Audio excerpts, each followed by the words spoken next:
What's going on, everybody? Anthony Cervino here on the RotoWire Fantasy Football YouTube channel with my top 5 rookies who broke out and helped you win a fantasy football championship in 2024. Number 5, Ladd McConkey. Now, Ladd McConkey ends the season as the wide receiver 16 in fantasy points per game, giving you 15.1 points per game. Now, Ladd McConkey, low volume passing attack.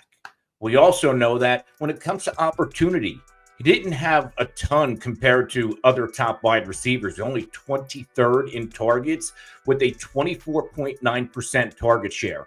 But where Ladd McConkey really stood out was efficiency.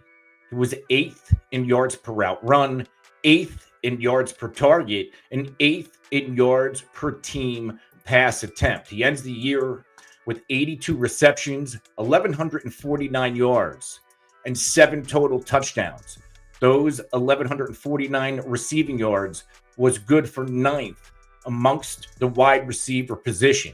It's even 19th in yards after the catch. So we know Ladd McConkey, really good player, tied to Justin Herbert, one of the better young quarterbacks in the NFL. And entering year 2, Ladd McConkey should be rising up draft boards. We're going to go to the tight end position next with Brock Bowers. Now, Brock Bowers is my number 4 rookie. Finishes as the tight end 3 in fantasy points per game, giving us 15.5, which is phenomenal for any tight end. Never mind an incoming rookie. And what makes Brock Bowers even more impressive, plays for the Raiders. And we know what's going on with the Raiders. Horrific quarterback room. Gardner Minshew, A.J. O'Connell. Give me a break. For Brock Bowers to do what he did this year, finishes as the tight end 1 in points. I don't like to throw the term generational talent around like others, but Brock Bowers is in fact a generational talent. Plays in all 17 games. He led all tight ends with 153 targets and a 25.9% target share. Good for 2nd at his position. 20% of his targets were also in the red zone.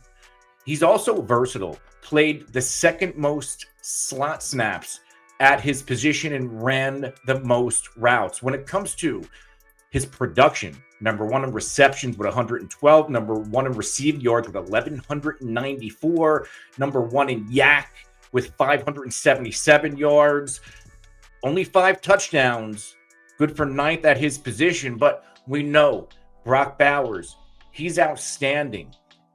And entering year 2, we have to rank him as a top 2 tight end. Let me tell you something. If the Raiders somehow get the quarterback position right, Brock Bowers will be my number 1 overall tight end.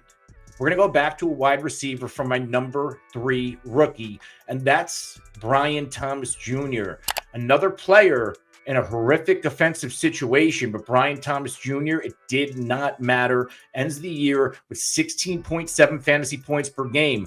Wide receiver 11 in that mark. In fact, when it comes to overall PPR points at his position, he was the wide receiver for it. He got it done. Not only with a struggling Trevor Lawrence and the horrific Press Taylor offense, but he also got it done down the stretch with Mac Jones.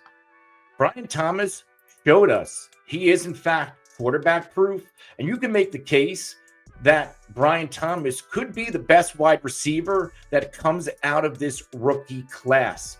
When it comes to his production, he had the 3rd most receiving yards in the NFL with 1,282, number 4 in yards after the catch, 10 total touchdowns. When it comes to efficiency, 7th in yards per route run, 9th in yards per team pass attempt, 16th in target separation. This kid can do it all, and this is another situation to where if we're looking ahead to next season, we know the Jacksonville Jaguars, they cleaned house Doug Peterson and Press Taylor.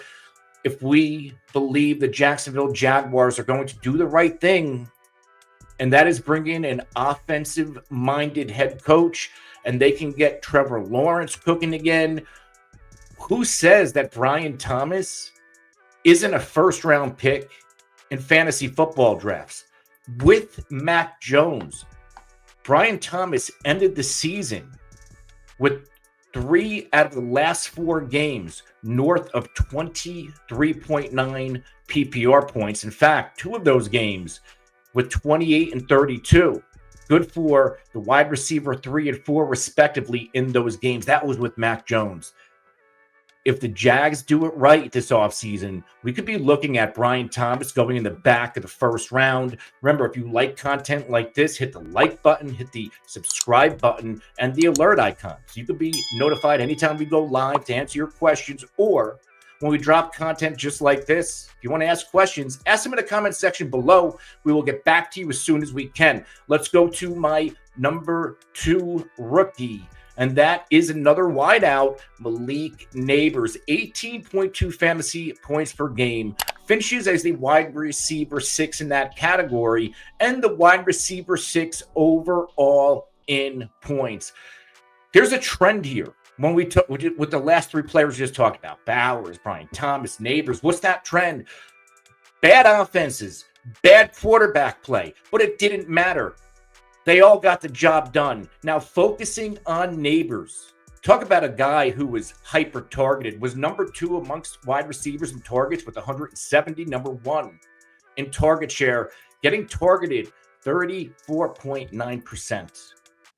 He also played the 4th most snaps at his position, 93.1. He never came off the field.